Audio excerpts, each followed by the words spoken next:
David Assi, he'd be saying, okay, this is the game I've played. I bowled 2 overs, went for 22, and had a second ball. This is the only game I played. The only game I've played. Well, he needs a tie, which written, thanks for coming.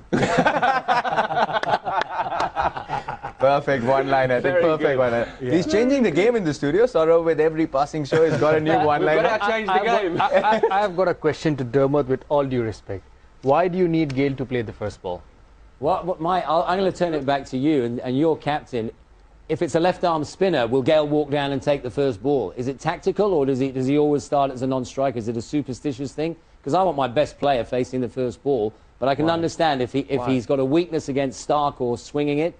But surely if that was Doherty bowling the first ball, you don't want Charles the right-hander on strike. You'd want Gale there, wouldn't you? No, I can understand Doherty bowling the first over, and then you want Gale on strike. Then you want Gale. But why against Mitchell Stark? Because he likes to have a look at a few before he gets in, so let him have a look at a few in the first over as well. Fair enough. But let's ask you, is it about superstitions too? Would you change it last moment? Well, I played with a player all throughout my life, and I've opened about 260 games with him, and I've always faced the first ball. The only time I've not faced the first ball is when I would request him in the dressing room that, listen, I'm not too sure today, can you take the first ball? He would say no. I would say, fine.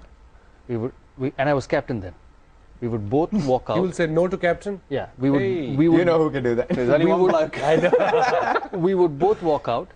The moment we get close to the stumps, I just walk up to the non-striker's end and stand. Excellent, Daddy. That's the best way to do it. Did he succeed? Did he finally just come back? A few times, yes. So you delayed a few matches when he was starting then. Well, just and not look at him, because he knows that the bowler's taken his mark that side, and he's a great man.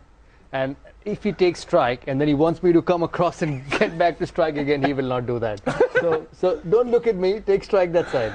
Well, it was an absolute pleasure watching Saurav Ganguly, and the great man. He's been very, again, politically correct, being in the studio talking about Sachin. He's a great man, there's no doubt about it. But he never took strike. Right.